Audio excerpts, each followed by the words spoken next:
going on, everybody? Yeah, we're in the Superstition Wilderness today, doing a 3-day backpacking trip. Just kind of hiking around.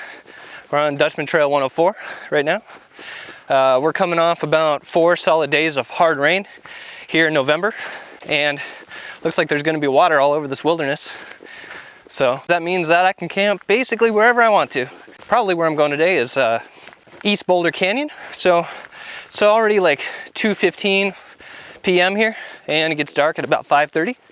So don't have a lot of time to hike and talk. It's only about 5 miles from the trailhead here, so I should be able to make it.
Well, you certainly don't see this every day out here.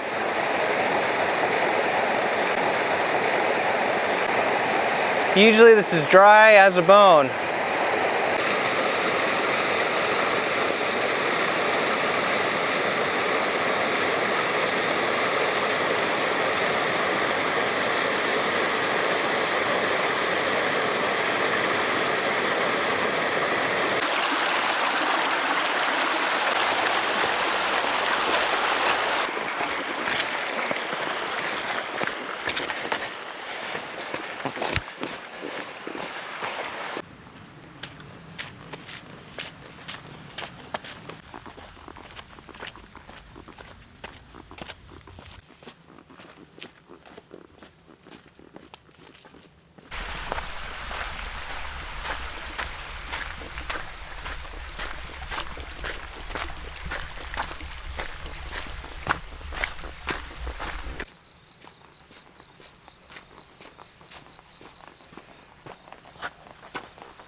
Alright, I'm starting to get close.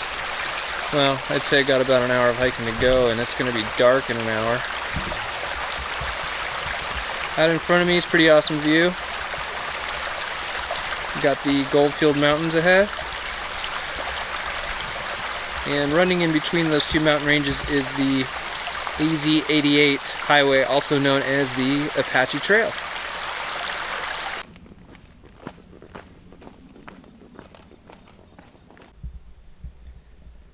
Alright, Weaver's Needle is ahead of us, and down in that basin directly ahead, like right in this area, that's kind of where I'm trying to get to camp at.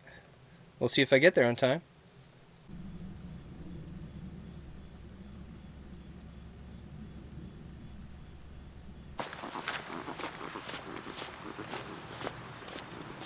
It's getting pretty dark outside. I've got probably 10 or 15 minutes of light left, so I'm probably about that distance from Boulder Canyon where I can camp at, and I don't think it really matters where I camp because there's water everywhere. But this is the wettest I've seen it since spring out here. It's been pretty dry since then. So that's nice to see after so much of this wilderness burned. I'm just really happy to see a lot of rain coming out here.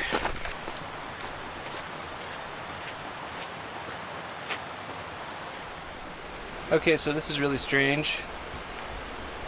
There's just like a tent and a backpack, like an actual tent, like tent poles and everything. And there's also a blue foam pad back there. There's like a pan. It's like a bunch of camping gear that somebody just like left over here, but it doesn't look like there's actual gear. It's like somebody just like abandoned their campsite. I think it's time to make camp. Anyway, I think I figured out what I'm gonna do for the next couple days. Tomorrow I'm going to head up this canyon. It's called Blacktop Mesa Pass is the kind of the pass that we have to go over. And then I'm gonna go down into a place called Marsh Valley and take that and kind of loop around using the Cavalry Trail and go by, I think, Malpais Mountain. Some really epic views. So I can't wait to film that tomorrow. But anyway, it's getting pretty cold and it's pretty dark out, so I think it's time to get in the tent. So I guess I'll see you guys tomorrow. Good morning. It's time for breakfast. Got some biscuits and gravy stew in here in my stew bag. Got some delicious Safeway brand coffee. Last night was pretty nice. I slept really well. It's kind of wet in my tent right now. I should have known better, but there's condensation everywhere. These kind of conditions, being down in a canyon with flowing water and being pretty close to that water. I don't know why they put these campsites over here. Seems kind of close to the water to me, but as long as you're responsible, I don't really see a problem with it. But yeah, it's gonna be a while before all my stuff is dry. My sleeping bag and my tent are pretty wet inside, but c'est la vie. I got a pretty awesome view of Weaver's Needle from my campsite.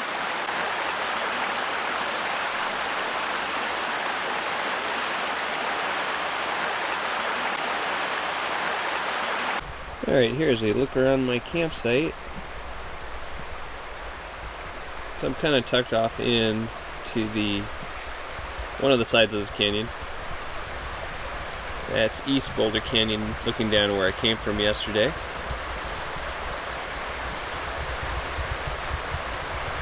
Here's kind of the canyon wall on the opposite side.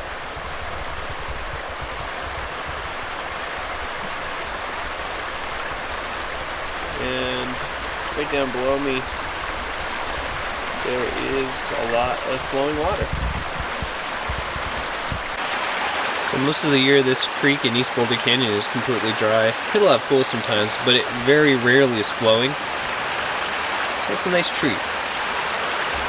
Yeah, listen to all this noise. I'm like right next to one of the most popular trails in Phoenix area.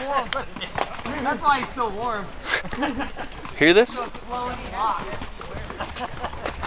little while ago there were guys like they're going, woo! Like woo! Like you know how they do. Like woo! Alright, let's look at the map. So on the first day, yesterday, we started at the First Water Trailhead right here. And we came up the Dutchman Trail 104. And I followed that all the way up to here. So right now we're right below Blacktop Mesa and kind of along East Boulder Canyon in here. So we're camped like right at the junction of the Peralta Trail, which is 102 right here. And what we're doing today is we're going up this upper Blacktop Mesa Pass and then looping around. I think what I'm going to do here is take this sort of 104 into what's called Marsh Valley, kind of down into the lower LaBarge Canyon area, and we're going to take Cavalry Trail number 239 up, and it's a really scenic, pretty trail. I really love Cavalry Trail 239, and then we're going to go down into Boulder Canyon 103 and probably get some water near Second Water Spring, and then from there I'm going to continue on and connect up with the area near Battleship Mountain. There's some good campsites over there. And then Tomorrow we're going to just head out along Second Water Trail for a really short hike out, and that's going to complete our trip.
And here in front of us is Bluff Spring Mountain.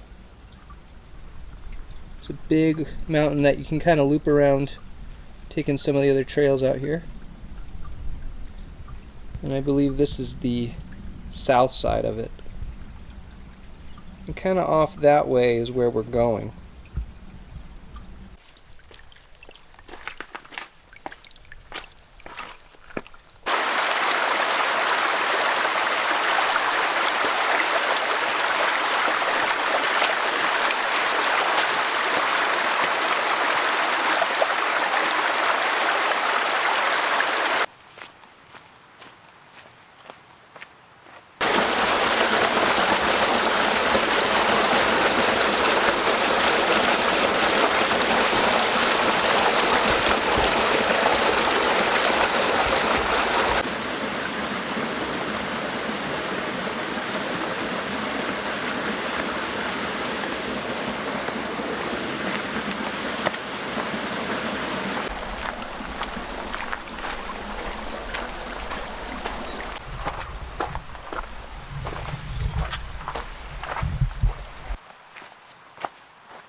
I think that's called Malpais Mountain, or Malpais Mountain.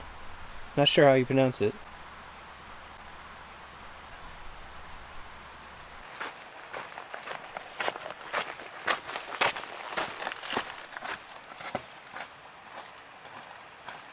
Here's a good example of cat's claw acacia. You might be able to see the little prickly things on them, and this stuff will grow across trails. I mention it pretty frequently on my channel. This stuff has been sort of the bane of my existence since I've been hiking out here, but it is what it is. So, it's kind of sad.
Okay, we've come to our trail junction. So we are going to take Cavalry Trail 239.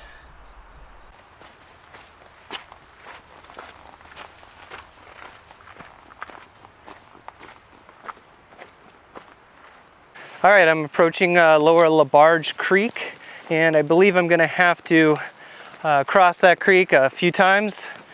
So I don't think it's going to be very deep. I'm actually kind of looking forward to it. It's kind of refreshing. Man, it looks like LaBarge Creek is running pretty good right now.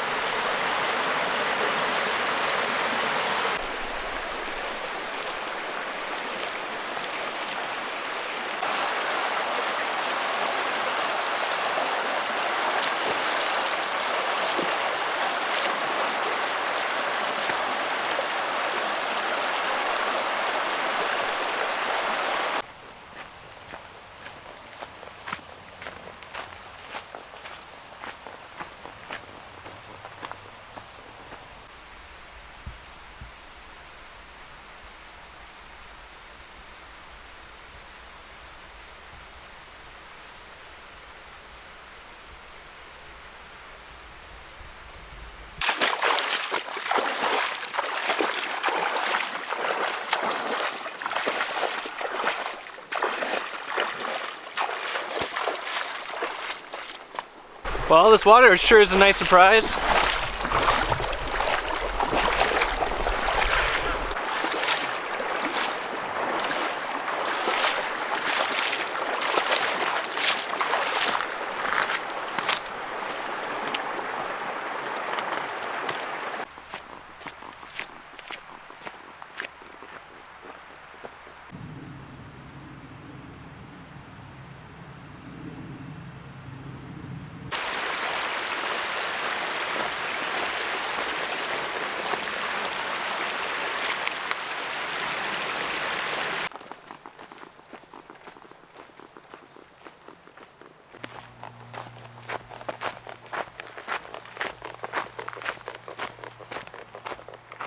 All right, now I'm just looking for a campsite. I don't know if I'm gonna have time to get through the entire cavalry trail today. It is starting to get dark out. I got about an hour of light left. So I'd like to just find a place to camp.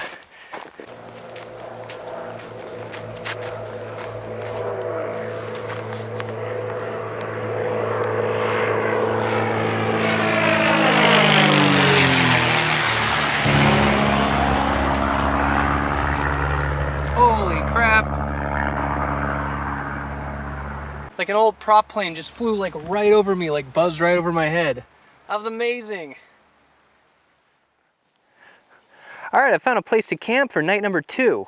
So I'm actually tucked away from the trail here. It's just over there. And then on the other side of those trees is the creek. So I'm pretty close to water, and there's actually some firewood right here. So I think I'm gonna try to make a fire tonight and just kind of enjoy my time.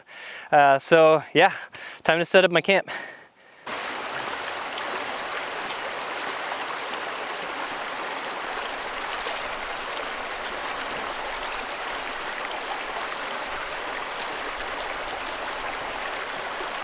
All right, so anytime I have a campfire, I bring with me this Sea to Summit 10-liter folding bucket. And what this is, it just folds down into this little container here. And it weighs under 3 ounces, I think. It's not very heavy at all. And it's just a bucket.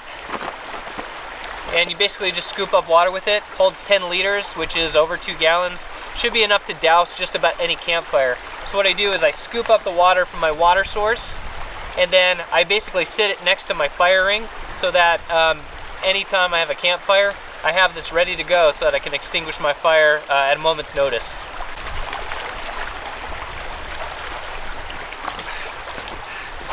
It's a little on the heavy side.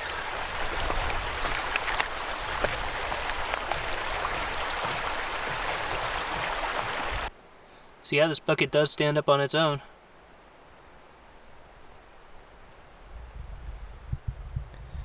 Check out this view from my campsite though.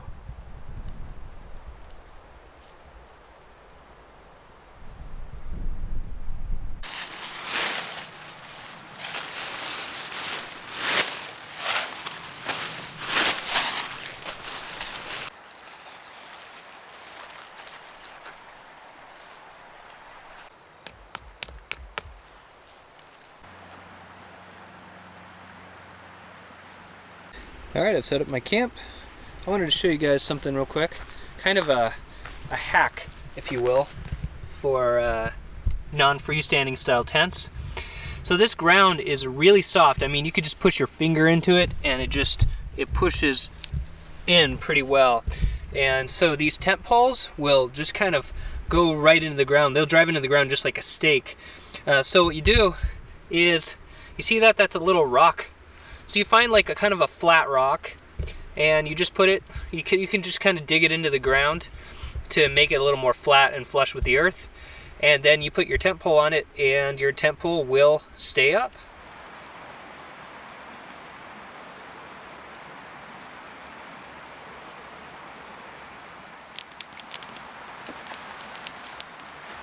All right, got a little fire going here. It's not really behaving. There's a lot of wet wood out here, so we'll see how long that lasts for. But yeah, I think it's time for dinner, and then I'm just gonna turn in pretty early to get an early start tomorrow. So the plan for tomorrow is to finish up Cavalry Trail. It's gonna take us over a pass through what's called the Red Hills, and then that's gonna drop us down into Boulder Canyon. We're gonna take that a few miles to Second Water Canyon, head up Second Water Trail, and then that'll take us back to the First Water Trailhead where I started. I'm not really sure about the miles, but I'll show you on the map tomorrow. So I guess that's it for tonight.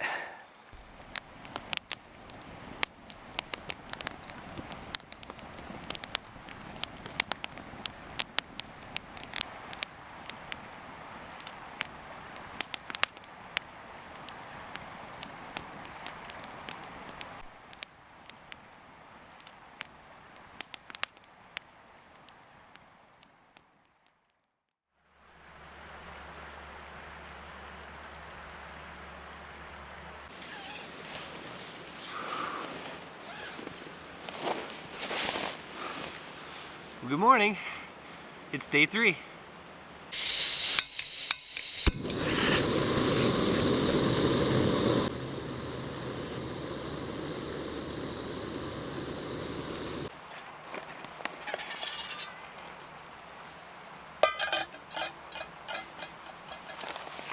So I wanted to take a moment to talk briefly about something that's been on my mind. This woodberry fire that happened this last June, which was 140,000 acres in size, and I showed some of the fire damage on the previous Superstition Wilderness video I did that included Whiskey Spring Canyon, Brad's Water, and Upper LaBarge Canyon, which is actually a part of the same drainage that we're hiking through right now. This is actually the lower LaBarge drainage here in Marsh Valley. But basically, I wanted to speak briefly about the concept of having campfires, how to do it safely, when you should do it, when you shouldn't do it. Some of these are kind of personal opinions. Some of these things really are just kind of indisputable facts. Now, I do like to have a campfire occasionally when I'm legally allowed to do so, but just because it's legal for me to have a campfire doesn't mean I always have one, because it's not always safe to do so. So over the past couple of years, I made this policy for myself that the only time I'll make a campfire is, one, if there's a good amount of fuel available so that I'm not mooching off of these live trees here. 2, I need to be close to water, like really close to water, so that if something happens, if the wind picks up, I need to be able to grab a bunch of water really fast and douse my campfire enough that I'm sure it's out. And 3, I always bring that Sea to Summit 10-liter bucket with me, so that I can always have a large amount of water right next to my fire ring so that I can put it out immediately and douse it and flood my fire ring. And that's another thing I should point out. When I put my fire out, I flood the fire ring, and that's what the Forest Service says you should do. So it's not enough to just like dump your Camelback bladder on it. You have to actually have to be able to like stir the coals like it's a big kind of frothing, bubbling soup. And if it looks like that, if it looks like it's flooded and steaming, then you're probably good to go.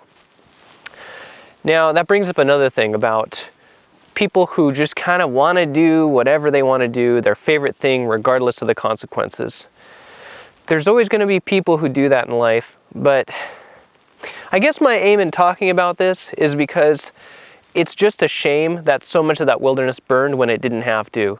There are a lot of non-native dry grasses out here, and they've kind of invaded in, and in the summertime they get really dry. And it was basically a big tinderbox, and frankly, it probably needed to burn. I know that's a controversial opinion, but with so many non-native grasses invading the whole wilderness, it seemed like push had to come to shove at some point. At some point, something was going to happen. It's just unfortunate that it happened in such an uncontrolled manner.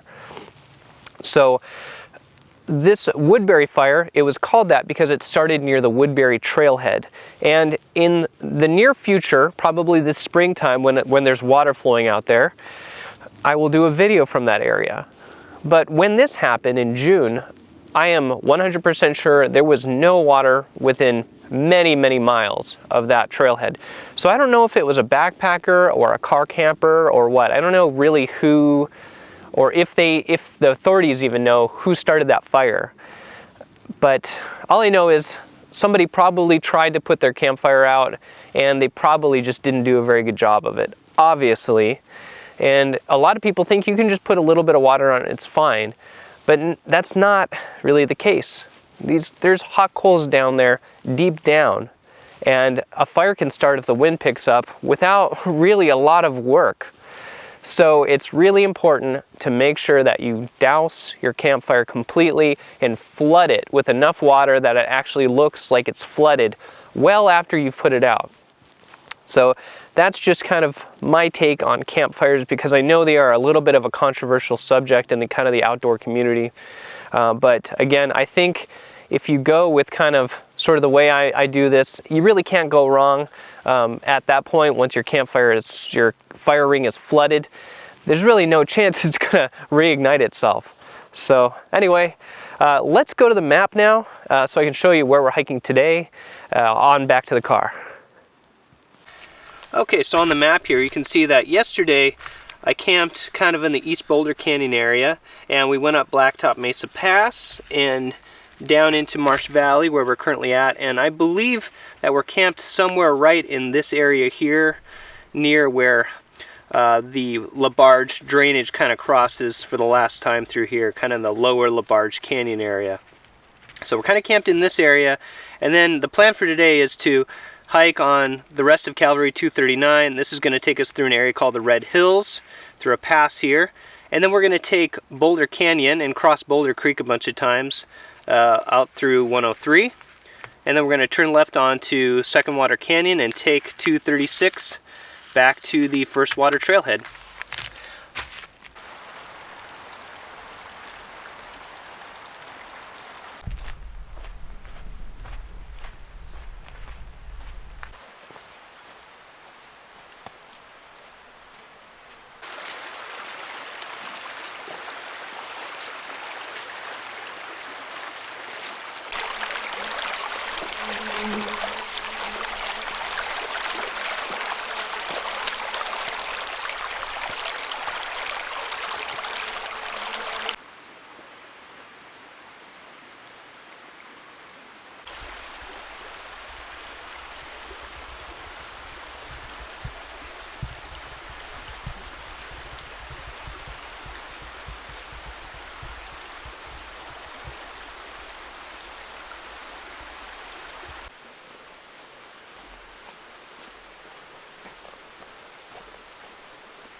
Okay, I finished crossing all of the creek crossings of LaBarge drainage.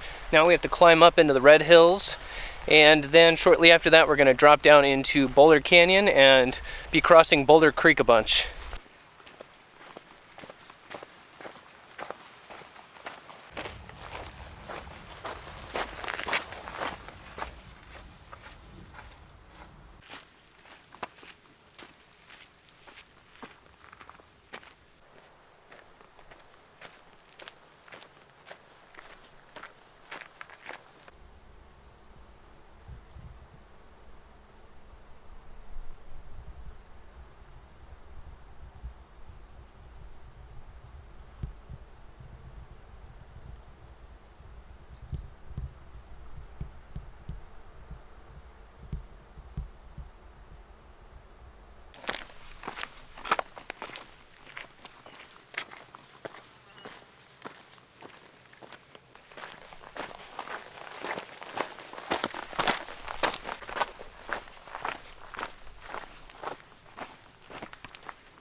And that mountain right in front of us there is called Battleship Mountain.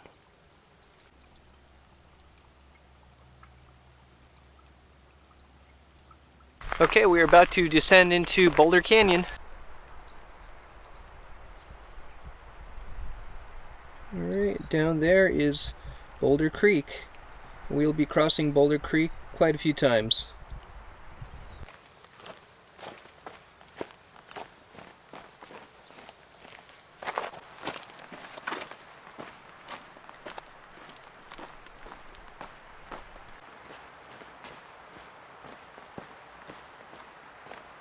Alright, I've reached the trail junction between Boulder Canyon and Cavalry Trail, so we're going to go to the right, and that would be north, and we're going to travel down Boulder Canyon for a few miles until we hit Second Water Trail.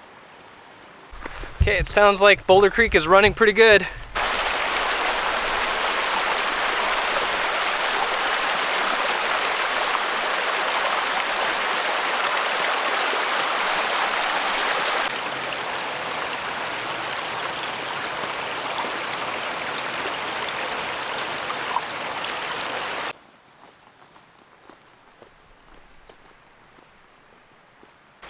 And these are some of the cliffs that kind of hug the north/eastern part of Boulder Canyon.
Okay, so up ahead is the confluence of Boulder Canyon and Second Water Canyon.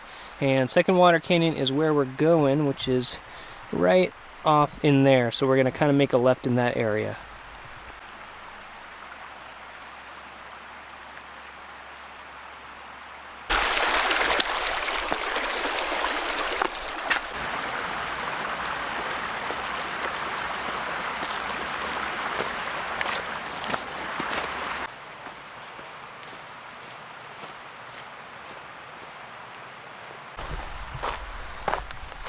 Oh god, what is this? Somebody's friggin' butt wipes? Gross. It's always very reassuring when you find butt wipes on the ground. That means people aren't too far away, so if you're ever in trouble, just look for butt wipes.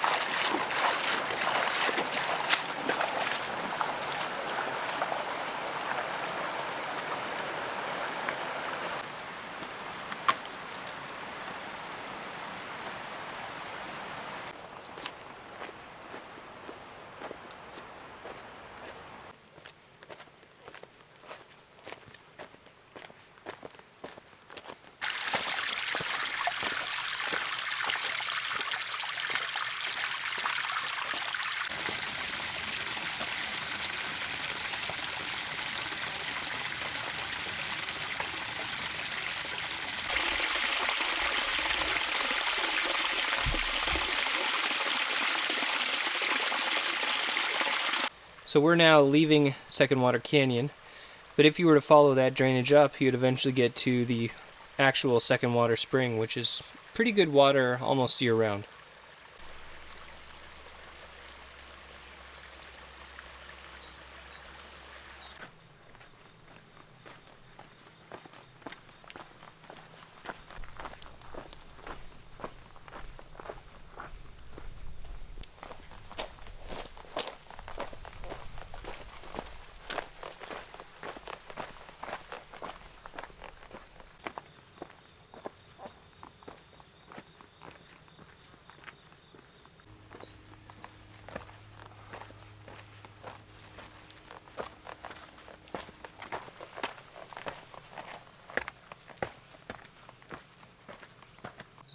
Off in the distance is Brown's Peak, also known as Four Peaks, which is the mountain that the Four Peaks Brewing Company is named after.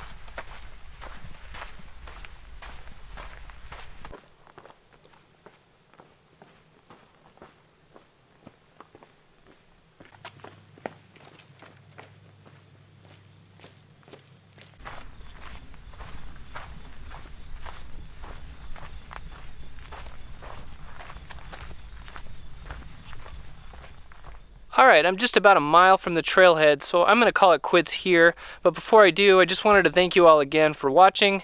And I just wanted to reiterate that I'm going to continue to make long backpacking trip videos, but also in the future, look for some shorter videos I do that are related more to like backpacking, backcountry basics, stuff like gear that I use, and just kind of chatting about those types of topics in general. So those are going to be a little bit shorter, and hopefully that'll lead to me releasing videos a little more frequently in general, especially in the wintertime when pretty much the Superstition Wilderness is basically the only place that I can really go in the wintertime. Everywhere else gets a lot of snow, but I'll still continue to do some trip videos from there.